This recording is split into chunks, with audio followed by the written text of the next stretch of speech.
ठीक है, अब सुनो ध्यान से। हाँ, आज हम बात करने वाले ग्लाइकोलाइसिस चक्कर। ठीक है, यानी एक कोशिका द्रव्य में होने वाली एक संपन्न क्रिया है, एक बायोलॉजी का महत्वपूर्ण टॉपिक है, जिसमें क्या होता है, एक जो ग्लूकोज अणु होता है वो टूटकर 10 विभिन्न चरणों से गुजरती है प्रक्रिया और टूटकर बन जाता है 2 मॉलिक्यूल यानी 2 अणु पायरुविक अम्ल के। और पायरुविक अम्ल से जो बनता है पहले उसे बोलते हैं पैप। क्या बोलते हैं? पैप, फॉस्फोइनोल पायरुविक अम्ल। ठीक है, पैक नहीं पैप। ठीक है, हम जो पहले पढ़े थे तो पढ़ते हैं हम इस साइकिल को पढ़ें, इससे पहले हम इसका पूरा सारांश पढ़ लेते हैं, क्योंकि सारांश ये मेन। ठीक है, तो हेडिंग लिखो, कौन इसकी खोज कराता है वो भी हम जान लेते हैं। ठीक है, और किस किस नामों से हम जानते हैं। इंक टूट डाला था ना इसमें, कपड़े खराब करेगा मेरा। हाँ, यहाँ तक तो हेडिंग लिखो आप। हेडिंग का नाम है ग्लाइकोलाइसिस। ग्लाइकोलाइसिस साइकिल यानी ग्लाइकोलाइसिस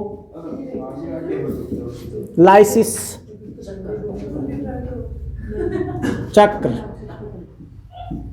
इसका दूसरा नाम है ईएमपी पाथवे या ईएमपी पथ। इसका दूसरा नाम है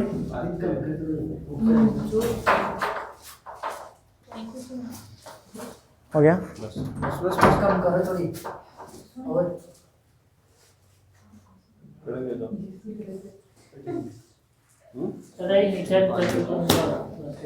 ठीक है। हाँ, इसका दूसरा नाम है ईएमपी पथ। ईएमपी नाम क्यों दिया? 3 वैज्ञानिक इसकी खोज करने वाले थे, अभी बताएंगे, यानी एम्डेन, मेयरहोफ, पानास। 1930 की घटना है जब ये खोजा गया था। ठीक है, तो ग्लाइकोलाइसिस को हम बोलते हैं ईएमपी चक्कर भी बोलते हैं। ठीक है, तो इसे बोलते हैं ग्लाइकोलाइसिस। अब इसका जो सारांश क्या है वो सारा सारांश लिख देता हूं मैं, फिर पढ़ेंगे हम पथ। तो सारांश क्या है? ठीक है, पहली लाइन इसकी खोज देख लेते हैं हम। खोज, तो इसकी खोज जो करने वाले थे वो 3 वैज्ञानिक थे। ई यानी एम्बेडेन जो भी है मतलब है ना। इसके अलावा एम का मतलब होता है मेयरहोफ और पी का मतलब होता है पानास। ठीक है, तो इसलिए इसे क्या बोलते हैं? ईएमपी पथ बोलते हैं। इसलिए हम ईएमपी चक्कर या पथ से बोलते हैं। पहला, यहां मतलब ग्लाइको का मतलब क्या होता है? यहां GLYCO, यहां ग्लाइको का मतलब होता है ग्लूकोज, यानी C6H12O6, मतलब ग्लूकोज से रिलेटेड ये घटना है। ठीक है, तो ग्लूकोज होता है। लिसिस का अर्थ क्या होता है? तो मैंने पहले भी बता चुके हैं, लिसिस का टूटना होता है, लयन होता है। इसका मतलब यह है कि यहां पर ग्लूकोज टूटता है और 2 पायरुविक अम्ल बनते हैं एक ग्लूकोज के अणु से। ठीक है, तो इसमें क्या होगा? एक ग्लूकोज अणु से C6H12O6 से ये टूटेगी, 10 चरण आएंगे बीच में, उन चरणों को हम पढ़ेंगे। ठीक है, अरे बता देंगे है ना। 10 चरण होंगे और बन जाएंगे 2 मॉलिक्यूल C3H4O3। इसे हम बोलते हैं पायरुविक अम्ल। क्या है? कुछ नहीं है, आप तो ठीक है। पायरुविक अम्ल के 2 अणु बनते हैं, इसलिए हम इसे बोलते हैं। तो ये जो चक्कर चला है, ये सारी जो प्रोसेस चली है ना, ये सारी चली कोशिका द्रव्य में। ठीक है, याद रखना है, ये सारे इसका सारा है, मतलब इसको सारांश याद कर लेना। ठीक है, सारांश, ये सारा सारांश लिख रहे हैं हम, ओनली सारांश याद। ठीक है, तो कहां पर संपन्न होती है? तो संपन्न कहां होती है क्रिया? कहां चलती है? मतलब कोशिका द्रव्य में, साइटोप्लाज्म में ये रिएक्शन चलती है। ठीक है, साइटोप्लाज्म। ठीक है, इन ऑकर्स साइटोप्लाज्म। ठीक है, तो साइटोप्लाज्म में ये क्रिया चलने वाली होती है।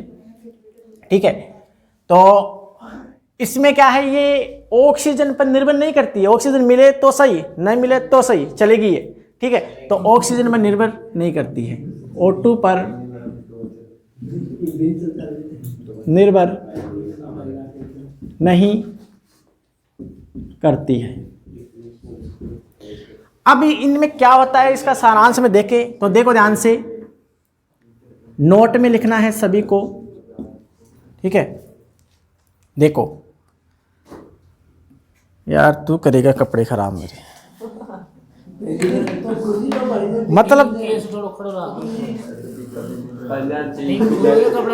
इतनी इंक डाल देंगे नहीं, ज्यादा नहीं डाला। वो क्या है कि मैं इसकी जो पीछे आता है ना वो निकलेगी, उसमें थोड़ा सा डाल। सिलाई की दुकान चाहिए आप यहाँ? मेरे को तो एक बार सिलाई की है, लेडीज की है, तेरी नहीं। लेडीज या लड़कियां करा सकती है, ठीक है।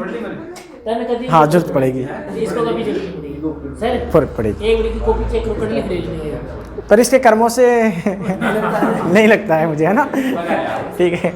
अब देखो ध्यान से, नोट क्या लिख रहा हूं मैं, पहला चरण व तीसरा चरण, यानी पहले स्टेप और तीसरे स्टेप की बात करें, इसमें क्या है, एक एटीपी खर्च होती है। मैं सारा सारांश लिख रहा हूं, एक एटीपी, एक का मतलब एक ही होती है, एक इस चरण में होगी, एक इस चरण में, यानी एक एटीपी तो यहां, एक एटीपी यहां पर, है ना। तो इसका मतलब ये समझ गए, एटीपी खर्च होती है, एक एटीपी खर्च होती है। इसका मतलब कुल मिलाकर 2 एटीपी खर्च होगी पूरे चरण में, है ना। इसका मतलब ये कह सकते हैं कुल एटीपी खर्च, पूरे सारांश बता रहा हूं, 2 एटीपी खर्च होती है, ठीक है।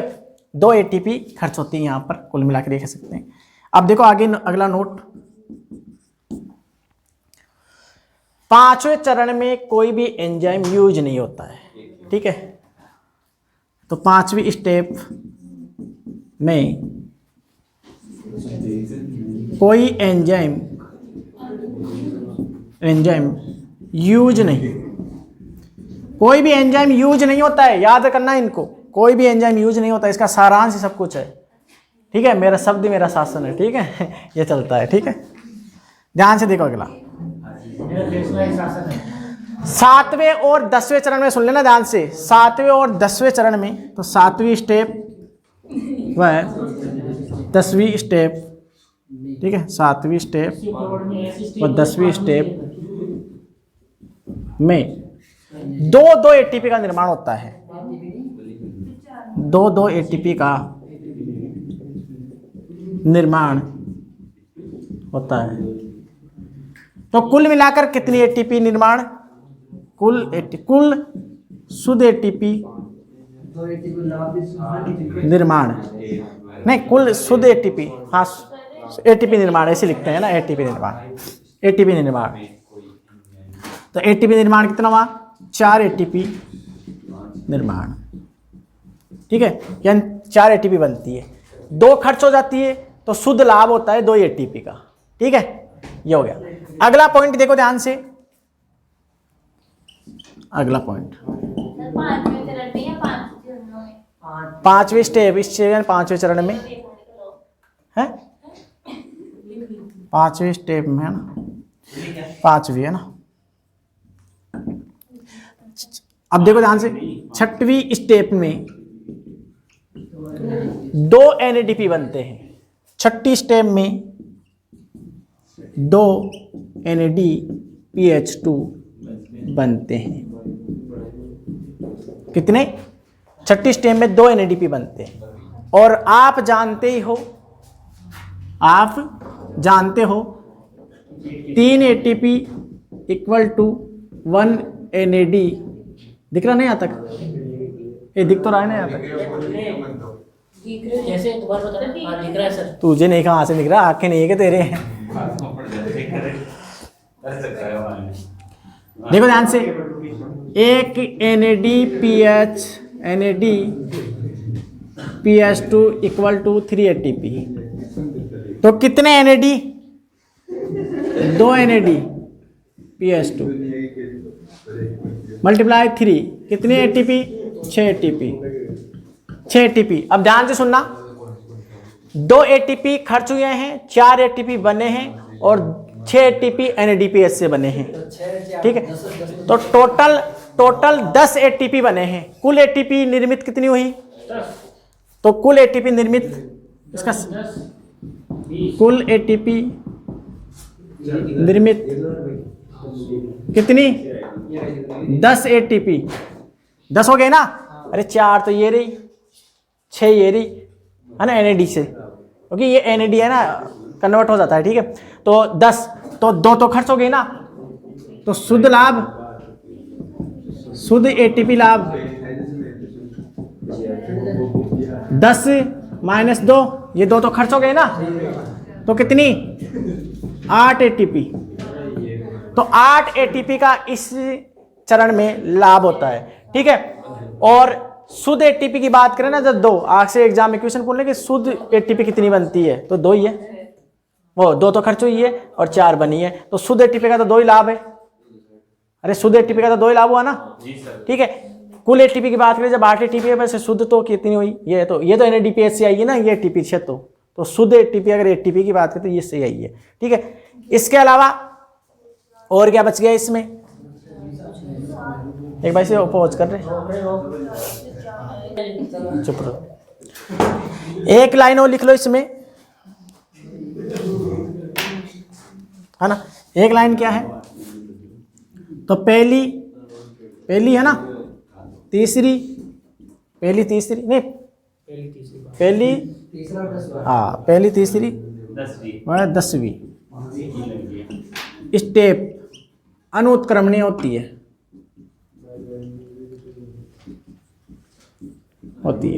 ठीक है, पहली तीसरी 10वीं।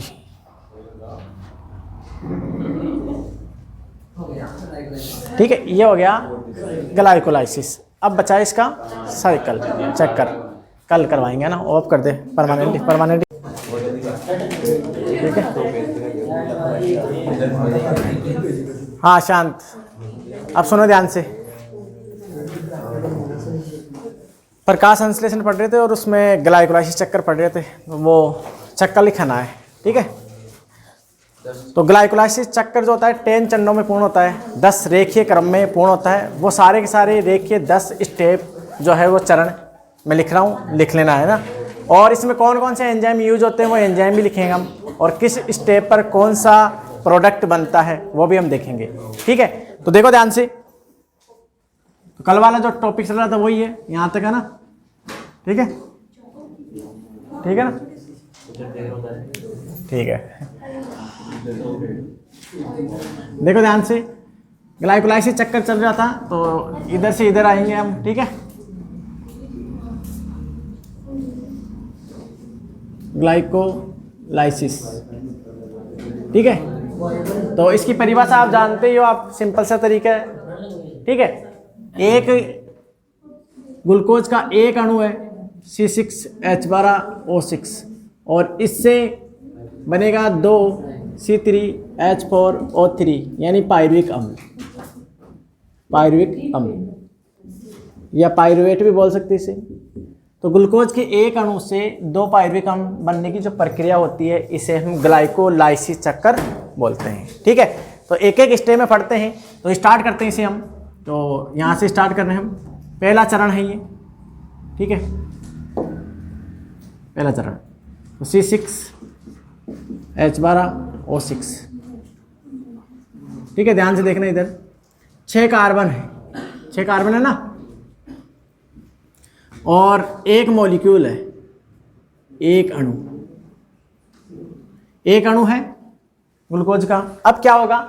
अब देखो यहाँ से अब एक एक स्टेप पढ़ेंगे हम, तो ध्यान से देखना, इधर आवाज़ नहीं करनी है, समझते रहना। एक ग्लूकोज अणु है, 6 कार्बन वाला होता है। ठीक है, यहाँ से 2 अणु बनाने हैं पायरुविक अम्ल के, 10 चरण चलेंगे। पहला चरण ये चल रहा है।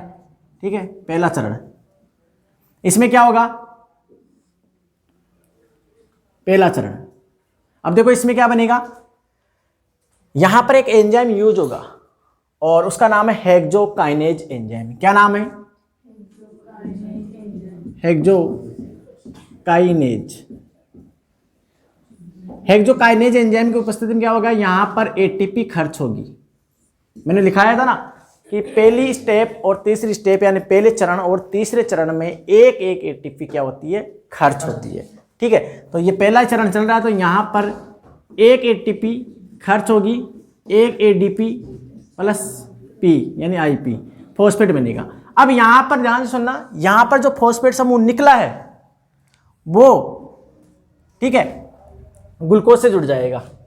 ग्लूकोज के मतलब छठे कार्बन से जुड़ जाएगा, ऐसे करेंगे तो ग्लूकोज 6 फॉस्फेट बन जाएगा। तो क्या बन जाएगा उत्पाद, ग्लूकोज 6 फॉस्फेट। ठीक है, जो ये समूह निकला था फॉस्फेट समूह ग्लूकोज के छठे कार्बन से जुड़ गया है, एक फॉस्फेट है इसलिए 6 फॉस्फेट हमने लिख दिया। ये तो आपको आता ही है, केमिस्ट्री पढ़ते हो। ठीक है, ये अब 6 कार्बन है, 6 ही कार्बन चल रहे हैं, एक मॉलिक्यूल है, एक मॉलिक्यूल चल रहा है यहाँ पर। दूसरा चरण, ये पहला चरण हो गया, अब दूसरा चरण स्टार्ट हो गया।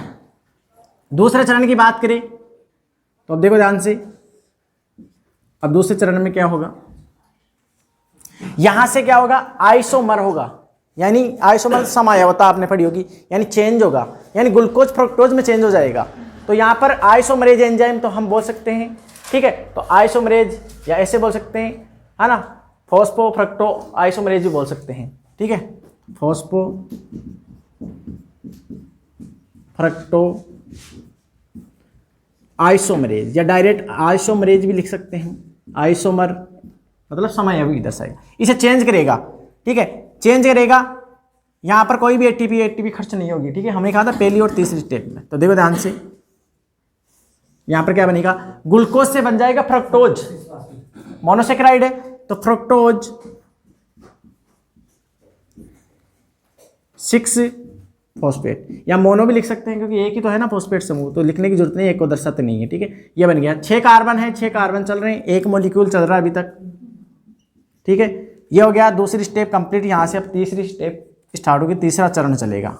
ठीक है, तीसरा चरण फिर आ गया। हमने कहा कि पहला और तीसरे चरण में एटीपी खर्च होती है, तो यहाँ पर क्या होगी, अब एटीपी खर्च होगी, एक एटीपी। कितनी एटीपी, एक एटीपी खर्च होगी, तो ये एडीपी प्लस पी यानी ये फॉस्फेट। अब यहाँ पर एक एंजाइम काम आएगा। ठीक है, यहाँ पर एक एंजाइम काम आएगा और ये बनेगा क्या, ये जो फॉस्फेट समूह निकलेगा ये इसके पहले कार्बन से जाकर जुड़ जाएगा। तो क्या बन जाएगा, 16, है ना, 16 डाई फ्रक्टोज। हाँ, ऐसे भी लिख सकते हैं, चाहे कैसे लिखो, वैसे लिख दो, आगे पीछे कैसे भी लिख सकते हैं हम। ठीक है,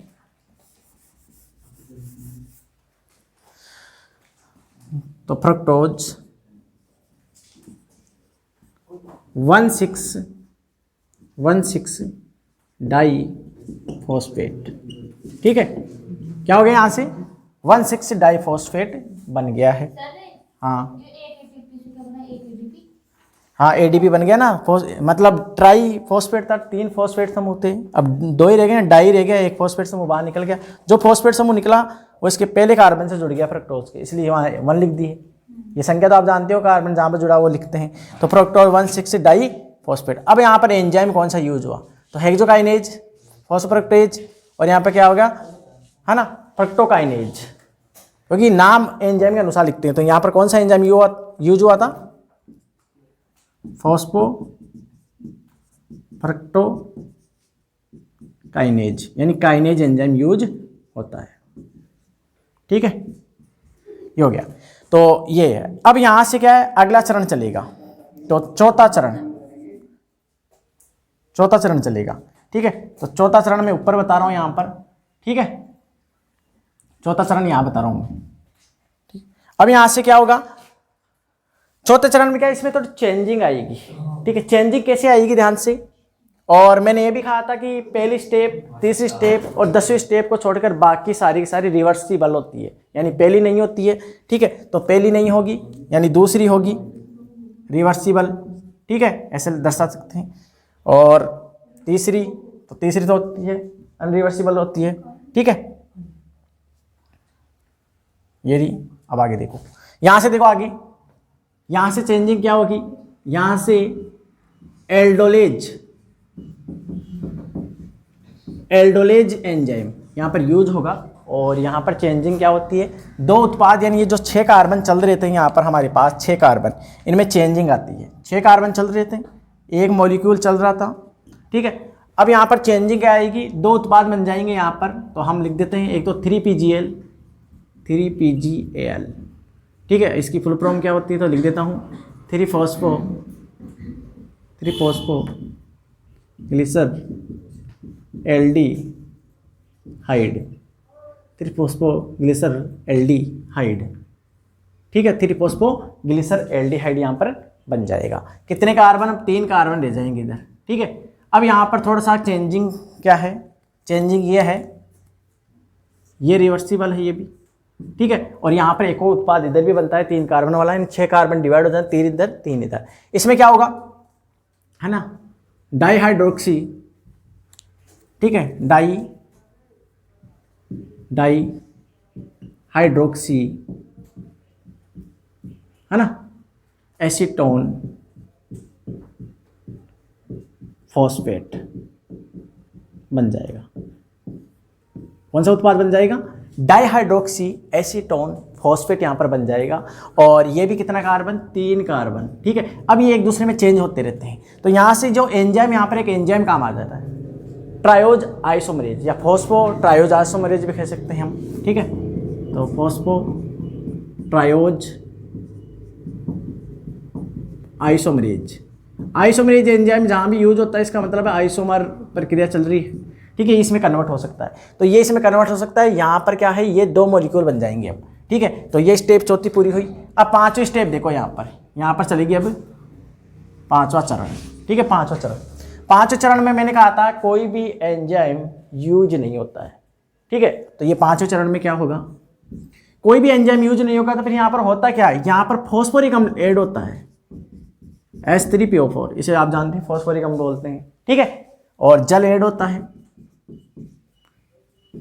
तो ये फॉस्फोरिक अम्ल ऐड होगा तो इसमें कुछ चेंजिंग लाएगा, यानी वे 3-फॉस्फोग्लिसर एल्डिहाइड है, तो ये फॉस्फेट समूह जुड़ जाएगा, तो वहाँ पर पहले कार्बन से जुड़ जाता है इसके, तो यहाँ पर आएगा 1,3-डाईफॉस्फोग्लिसर एल्डिहाइड, पहले कार्बन से जुड़ गए। यहाँ जो फॉस्फेट आ रहा है वो इसके पहले कार्बन से जुड़ जाएगा, ठीक है। यहाँ पर नोट करने की क्या बात है, कोई एंजाइम यूज नहीं, जो पहले लिखा दिया था मैं, कोई एंजाइम यूज नहीं, ठीक है, याद करना है।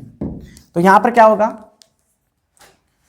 5वें चरण में ये बनेगा, यहाँ से फॉस्फेट सब निकला, पहला 3 डाई हो गए ना 2, है ना, diphosphoglyceraldehyde, diphosphoglyceraldehyde, ठीक है। 1,3 डाई फॉस्फो ग्लिसर एल्डिहाइड या फॉस्फेट ग्लिसर एल्डिहाइड भी लिख सकते हैं, ठीक है। यानी यहाँ पर फॉस्फेट आएगा वो, ठीक है, ये समझ जाना। 1,3 डाई फॉस्फेट फॉस्फोग्लिसर, तो ये फॉस्फेट आएगा ना, ये इसी के लिए आ रहा है, ठीक है। अब ये देखो ध्यान से, ये बन गया अपने पास। अब ये जो बने, यहाँ पर अभी तक एक ही मॉलिक्यूल चल रहा था, मतलब एक ही अणु चल रहा था, पर ये इसमें चेंज होते हैं, तो 2 अणु हो जाते हैं इसके, ठीक है। तो ये 2 अणु हो जाएंगे, यहाँ पर अब 2 मॉलिक्यूल चेंज हो गया, तो यहाँ पर लिख सकते हो 2 मॉलिक्यूल। और कार्बन जो चल रहे थे अपने 6 कार्बन चल रहे थे, अब 3 ही कार्बन चलेंगे, मतलब 3 कार्बन वाला होता है, ठीक है। तो 1,3 डाईफॉस्फोग्लिसर एल्डिहाइड हमारे पास बन गया है। ये चरण हुआ है कंप्लीट, 5वां। यहाँ से स्टार्ट होगा 6ठा चरण। कौन सा चरण, 6ठा। तो ये 6ठा चरण स्टार्ट होगा, समझ में आ रहा है ना ये, ठीक है। अब देखो ध्यान से क्या होता है, यहाँ पर क्या होगा, डिहाइड्रोजनेज, इसका मतलब होता है डिहाइड्रोजनेज एंजाइम यूज हो रहा है यहाँ पर। तो यहाँ पर एक एंजाइम यूज होगा, डिहाइड्रोजिनेज, ठीक है। यहाँ पर क्या होगा, 6ठे समूह पर मैंने लिखाया था कि NAD से कितने NAD, 2 NAD से 2 NADPH2 का निर्माण होता है 6ठे समूह पर, ठीक है। और यहाँ से 1,3 डाईफॉस्फोग्लिसरिक एल्डिहाइड से है ना, ये एल्डिहाइड से क्या है, ऑक्जेलिक एसिड में बदल जाएगा। एल्डिहाइड तो आप जानते हो ना, ये एल्डिहाइड होता है लास्ट में समूह, और ये COOH आ जाता है, तो क्या होता है, कार्बोक्सिलिक अम्ल होता है। तो ये ग्लिसरिक में यानी कार्बोक्सिलिक में बदल जाएगा, एल्डिहाइड कार्बोक्सिलिक में चेंज हो जाएगा। ये रिएक्शन तो एक प्रकार से केमिस्ट्री से चल रही है सारी की सारी, ठीक है। तो यहाँ पर क्या होगा, छठे समूह पर क्या होगा, यहाँ पर डिहाइड्रोजनेज एंजाइम की उपस्थिति में क्या होगा, यहाँ पर हाइड्रोजन बाहर निकलेगा, हाइड्रोजन बाहर निकलते ऑक्सीजन ऐड होगी और बन जाएगा क्या, 1,3-डाई-फॉस्फो ग्लिसरिक एसिड यानी अम्ल। कितने मॉलिक्यूल, 2 मॉलिक्यूल चल रहे हैं मेरे पास, कितने कार्बन, 3 कार्बन, ठीक है। ये हुआ अपना छठा चरण पूर्ण। अब यहाँ से होगा 7वां चरण। अब चाहिए जगह हमें, तो आप इसे नोट करो। तो आप एक अपनी कॉपी में ना सीधे लिखना है इसको, इसके नीचे से एक पेज पर सीधा लिख लेना वो, ठीक है। बाकी पढ़ते हैं, ठीक है। इसे ऑफ कर लेना नीचे वाले बटन को ना। एक बार ध्यान सीधे देखो, यहाँ पर देखो, एक बार नीट में क्वेश्चन पूछा था, आपको बता दूं क्या पूछा था। ग्लूकोज से ये ग्लूकोज 6 फॉस्फेट बनता है ना, इसे रॉबिन्सन एस्टर के नाम से जानते हैं। ये एक बार नीट में आया हो क्वेश्चन थे, आपको बता दूं, ठीक है। तो ये है ना, इसे रॉबिन्सन एस्टर बोलते हैं, रॉबिन्सन एस्टर, ठीक है। और ये फ्रक्टोज 6 फॉस्फेट है ना, ठीक है। इसे न्यूबर्ग एस्टर के नाम से जानते हैं। ये भी आप अगर डिटेल के लिए लिखना चाहो तो लिख सकते हो, न्यूबर्ग एस्टर, ठीक है। एस्टर समूह होता है, ये पूछ सकता है, ठीक है। तो ये भी आप नोट कर लो, पॉज कर लो, ठीक है। तो देखो, पहली, तीसरी और 10वीं स्टेप को छोड़कर बाकी सारी रिवर्सिबल होती है यानी उत्क्रमणीय होती है। तो पहली नहीं होती है, ठीक है, तीसरी नहीं होती है, और 10वीं जो अब आएगी तो इसमें ये भी रिवर्सिबल है, ठीक है। ये भी रिवर्सिबल है, ये भी रिवर्सिबल है, ठीक है। और 10वीं, तो ये भी आपको याद रखना है। तो आगे चलते हैं हम, छठी स्टेप है 7वीं, 8वीं, 9वीं, 10वीं, 4 और बची है, उनको भी देख लेते हैं। तो इधर वाला मिटा रहा हूँ मैं, इसमें ये जो एंजाइम है, हाँ, एल्डोलेज, हाँ, तो अगर इसमें एंजाइम हो सकता है, हाँ, एंजाइम हो सकता है। तो ये वाला है ना, ये दोनों आएंगे ऑप्शन में। नहीं, ये अलग है। ये तो ये मतलब 6 कार्बन आ रहे हैं ना टोटल, तो ये 2 उत्पादों में चेंज होता है, एक तो 3PGL, एक डाइहाइड्रोक्सी एसीटोन में चेंज होता है। तो इस एंजाइम की वजह से होता है।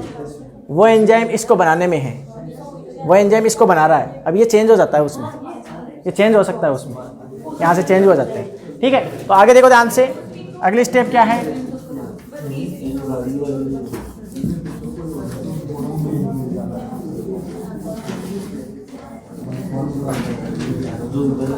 हाँ, इधर देखो ध्यान से,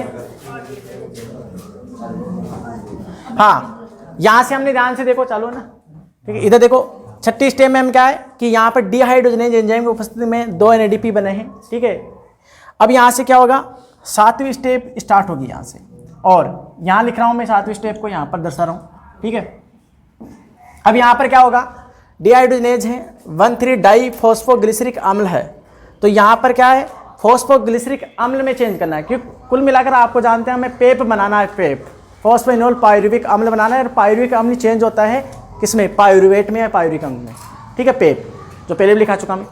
तो यहाँ पर क्या है, एक एंजाइम यूज होगा, ठीक है। और 7वीं स्टेप है, तो मैंने कहा था 7वीं और 10वीं स्टेप में 2-2 ATP का निर्माण होता है। तो यहाँ पर क्या होगा, ATP का निर्माण होगा, तो 2 ADP से 2 ATP क्या होगी, बनेगी 7वीं स्टेप में। और यहाँ पर जो एंजाइम यूज होगा वो एक प्रकार से कहीं से एंजाइम इन के आधार पर एंजाइम का नामकरण किए हुए है। तो यहाँ पर क्या है, फॉस्फोग्लिसरोकाइनेज एंजाइम, ठीक है। तो यहाँ एंजाइम कौन सा होगा, फॉस्फोग्लिसरोकाइनेज एंजाइम की उपस्थिति में यहाँ क्या बन जाएगा, 3-फॉस्फोग्लिसरिक अम्ल, एल्डिहाइड से ग्लिसरिक बना, ठीक है। तो यहाँ क्या बन जाएगा, 3-फॉस्फोग्लिसरिक अम्ल, ठीक है। ये ग्लिसरिक अम्ल हमारे यहाँ पर उत्पाद बन गया है। कितने कार्बन चल रहे हैं, 3 कार्बन यहाँ पर चल रहे हैं, ठीक है, 3 कार्बन चल रहे हैं। तो 3 कार्बन इधर लिख दो, देखो इधर ही लिख रहे हैं तो इधर लिख दो, 3 कार्बन चल रहे हैं, 2 मॉलिक्यूल यहाँ से स्टार्ट हो गए, तो 2 मॉलिक्यूल चल रहे हैं, यहाँ पर 2 अणु बन रहे हैं, क्योंकि 2 ही तो अणु बनते हैं इस प्रक्रिया में, ठीक है। अब ये बन गया है। अब यहाँ से क्या है, फॉस्फोरिक अम्ल से क्या करेंगे, हम इसे चेंज करेंगे, ठीक है, क्योंकि हमें क्या बनाना है, पेप बनाना है। तो यहाँ से 8वीं स्टेप स्टार्ट होती है। तो 8वां चरण दिख रहा ना, यहाँ तक दिख रहा है ना। 8वें चरण की बात करें तो यहाँ 8वें चरण में क्या होगा, ठीक है, 8वें चरण में एक एंजाइम यूज होगा। तो फॉस्फोग्लिसरिक है, तो यहाँ पर क्या होगा, एक प्रकार से म्यूटेज एंजाइम, जो म्यूटेशन यानी एक बार चेंज करेगा, तो म्यूटेज एंजाइम यहाँ पर आएगा, म्यूटेज। तो इसे हम बोल सकते हैं, है ना, फॉस्फो म्यूटेज भी बोल सकते हैं, ठीक है। तो फॉस्फो म्यूटेज, तो इससे क्या होगा, 3-फॉस्फोग्लिसरिक अम्ल किस में चेंज हो जाएगा, बताओ किस में चेंज होगा, 2-फॉस्फोग्लिसरिक अम्ल, ये बदलेगा। 3 कार्बन चल रहे हैं, ठीक है, 2 मॉलिक्यूल यहाँ पर चल रहे हैं। अब यहाँ पर क्या होगा, ठीक है, ये एंजाइम, अब यहाँ पर एंजाइम फिर यूज होगा। 9वीं स्टेप पे देखो ध्यान से, 9वीं स्टेप पे क्या होगा, इनोलेज एंजाइम यूज होगा। अब बनेगा पायरुविक, ठीक है, इनोलेज। तो यहाँ पर बनेगा इनोलेज एंजाइम, इनोलेज, ध्यान से देखना, इनोलेज एंजाइम होगा तो मतलब इनोल बनेगा, यानी पेप बनेगा। तो ध्यान से देखना, इधर यहाँ बनेगा पेप, यानी PEP, पेप। पेप को क्या बोलते हैं, फॉस्फो पायरुविक, है ना, फॉस्फो इनोल, इनोल आएगा ना पहले, इनोल, फॉस्फो इनोल पायरुविक, ठीक है, ये बन गया है। कितने, 3 कार्बन चल रहे हैं यहाँ पर, ये 7वीं स्टेप इधर थी, ठीक है, 3 कार्बन चल रहे हैं, ठीक है, 2 मॉलिक्यूल यहाँ पर चल रहे हैं मेरे पास, 2 मॉलिक्यूल। अब यहाँ पर क्या होगा, 10वीं स्टेप, 10वीं स्टेप आएगी। तो यहाँ पर क्या है, एक प्रकार से पायरुवेट, है ना। तो यहाँ पर पायरुविक, अब क्या है आप जानते हो, पेप से क्या बनना है, श्योर है कि पायरुविक अम्ल बनना है। तो 10वीं स्टेप दिख रही है क्या, यहाँ से इधर लिखूं, इधर बैठा देता हूँ ना, देखो इधर,